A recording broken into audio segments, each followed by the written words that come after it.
अगर आपके बुध और केतु आपके लगन चार्ट में सप्तम भाव में हैं तो आपका जीवन साथी कैसा हो सकता है। मैरिज होने के बाद आप अपनी मैरिज को कैसे देखते हैं, आप अपनी मैरिज से कितने ज़्यादा सेटिस्फाई रहेंगे, पार्टनर के साथ आपकी अंडरस्टैंडिंग कैसी रहेगी, इन सब पर हम विचार कर रहे हैं।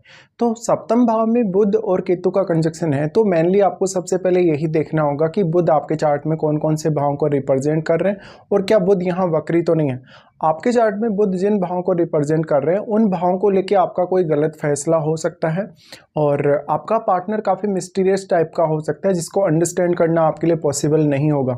अब यहाँ अगर मान लो बुध आपका सप्तम में वक्री होकर स्थित है तो उस स्थिति में यहाँ केतु का प्रभाव और भी ज़्यादा स्ट्रांगली पड़ेगा बुध पर। तो आपका जो पार्टनर है वो काफ़ी ज़्यादा कन्फ्यूजन में रह सकता है या उसको कहीं ना कहीं इस प्रकार की स्थिति देखने को मिलेगी जहाँ पर वो काफ़ी मिस्टीरियस तरीके से कोई विचार कर रहा है, सोच रहा है, उसका मन काफ़ी डीपली सोचने में सक्षम हो सकता है। अगर यहाँ केतु पर आप फोकस करें तो केतु से रिलेटेड फील्ड में उसको काफ़ी नॉलेज हो सकता है। बुध और केतु का कंजक्शन ये वाला जो है आपके चार्ट में ये काफ़ी कम्युनिकेशन गैप पैदा करेगा आपके और आपके पार्टनर के बीच में। तो यहाँ सबसे पहले तो बुध का अच्छा होना बहुत ज़रूरी है। बुध अगर वेल प्लेस्ड है, अगर वक्री नहीं है तो कुछ हद तक बुध के रिजल्ट अच्छे हो सकते हैं। या फिर बुध आपके चार्ट में जिन भावों को रिप्रेजेंट कर रहा है उन भावों के लिए भी आपका पार्टनर आपको थोड़ा सपोर्ट कर सकता है। लेकिन यहाँ पर जो कम्युनिकेशन गैप है आपके और आपके पार्टनर के बीच में, जो आपकी अंडरस्टैंडिंग है, जो आपका बोलने का तरीका है, आपस में एक दूसरे को अंडरस्टैंड करने का जो तरीका है, वहाँ काफ़ी दिक्कतें हो सकती हैं। अब बुध मेनली कम्युनिकेशन के कारक ग्रह हैं और बुध बहुत ही ज़्यादा टैलेंट को रिप्रेजेंट करते हैं। ऐसे में आपका जो पार्टनर होगा वो जितना ज़्यादा टैलेंटेड होगा उतने वो अपने आप को समझ नहीं पाएगा, वो अपने आप को लेके काफ़ी कन्फ्यूजन में रहेगा। उसको हो सकता है हकलाने की समस्या हो, प्रॉपर बोल नहीं पा रहा या जो कुछ उसको कहना है, जो कुछ उसको आपको बताना है वो कह नहीं पा रहा। तो बहुत सारी चीज़ें आपके पार्टनर में अब इस तरीके से गुप्त रहेंगी, मेनली उनके विचार, उनकी भावनाएं। और ऐसा पार्टनर जो आपका आएगा वो तंत्र मंत्र में काफ़ी रुचि लेने वाला हो सकता है, वो अकल्ट में काफ़ी रुचि लेने वाला हो सकता है, वो एक अच्छा रिसर्चर हो सकता है। अगर यहाँ सूर्य का प्रभाव है बुध पर तो आपको देखना चाहिए कि सूर्य और बुध फिर दोनों कैसी स्थिति में हैं, क्या यहाँ सूर्य साथ तो नहीं स्थित है। तो यहाँ सबसे मेन तो यही है कि बुध का अच्छी स्थिति में होना सबसे ज़्यादा जरूरी होगा आपके लिए। और अगर केतु फायरी साइन में स्थित है जैसे कि मान लो एरीज में, स्कॉर्पियो में, तो आपके पार्टनर के लिए आपके कुछ बहुत गलत फैसले होने की संभावना है और आप काफ़ी बिना सोचे समझे फैसले लेने वाले हो सकते हैं। ऐसा जो पार्टनर होगा उसमें आपको ये दिखेगा कि मैरिज से पहले तो आपका जो कम्युनिकेशन था वो थोड़ा प्रॉपर था, लेकिन मैरिज होने के बाद आपका पार्टनर आपको अंडरस्टैंड नहीं कर पा रहा, वो आपकी बात को फॉलो नहीं कर पा रहा या वो बहुत ही ज़्यादा मिस्टीरियस टाइप का है, बहुत ही ज़्यादा डीपली सोचने समझने वाला है, लेकिन आप उसको प्रॉपर कम्युनिकेट नहीं कर पा रहे कहीं ना कहीं। अब आपके लगन में राहु स्थित है तो राहु का प्रभाव यहाँ रहेगा, बट राहु केतु को उतना अधिक प्रभावित नहीं कर सकते हैं क्योंकि दोनों के मध्य 180 डिग्री का एंगल है। तो जितना एंगल होगा उतना ही प्रभाव यहाँ राहु का पड़ेगा, लेकिन राहु यहाँ बुध को जरूर ही प्रभावित कर सकते हैं। तो आपको देखना होगा कि यहाँ राहु कैसे स्थिति में है, लगन में कौन से साइन में बैठा है और बुध पर वो कितना अधिक प्रभाव डाल पा रहा है।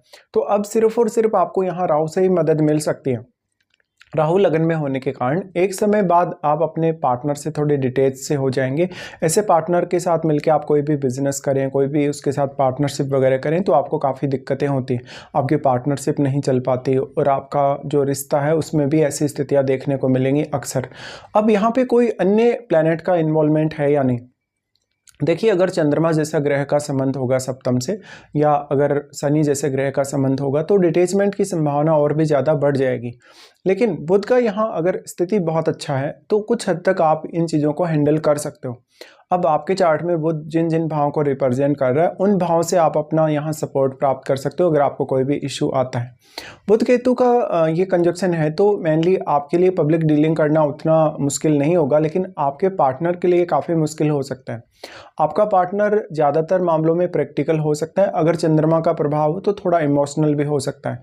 लेकिन बुध का यहाँ कितना ज़्यादा स्ट्रॉन्ग प्रभाव पड़ रहा है आपके सप्तम भाव पर, यह आपको देख लेना चाहिए। जितना ज़्यादा यहाँ बुध का स्ट्रॉन्ग प्रभाव पड़ेगा, क्योंकि केतु जो है वो बुध की एनर्जी को एब्जॉर्ब कर रहे हैं, इसलिए अगर मान लो चंद्रमा का प्रभाव नहीं है सप्तम पर और बुध का काफ़ी स्ट्रॉन्ग प्रभाव पड़ रहा है तो आपका जो जीवन साथी होगा वो प्रैक्टिकल ही होगा और वो लॉजिकल बहुत ज़्यादा सोच विचार करेगा। आपका पार्टनर अक्सर कन्फ्यूजन में रहने वाला हो सकता है, वो अपने निर्णय स्वयं नहीं ले पा रहा, उसको किसी न किसी अन्य व्यक्ति के सहारे की ज़रूरत है, ऐसा होगा। तो अब सप्तम भाव है वो आपकी पब्लिक इमेज है, वास्तव में आपका पब्लिक व्यू है कि लोग आपके बारे में आपको कैसे जज करते हैं। ऐसा जो पार्टनर है वो आपको बहुत ही अच्छा लग सकता है मैरिज होने के पहले, लेकिन बाद में आपका कंप्लीटली उससे डिटैचमेंट हो जाएगा। कम्युनिकेशन गैप तो आपका हो ही जाएगा, लेकिन आपका जो फिजिकल रिलेशनशिप है उसमें भी आपको काफ़ी ज़्यादा प्रॉब्लम आने के चांसेस हैं। तो इस हिसाब से आपको देखना चाहिए। अब मान लो अगर बुध यहाँ पे छठे भाव का स्वामी है, 8वें का स्वामी है या 12वें भाव का स्वामी है, तो आपको प्रॉब्लम और ज़्यादा बढ़ेंगी। और यहाँ पर किसी भी अन्य ग्रह का अगर इन्वॉल्वमेंट है सप्तम भाव में तो आपको जरूर देख लेना चाहिए। सप्तमेश की भूमिका अब यहाँ आपके लिए काफ़ी अहम हो जाती है कि सप्तमेश आपके चार्ट में अब कौन से प्लैनेट हैं और वो कहाँ स्थित हैं।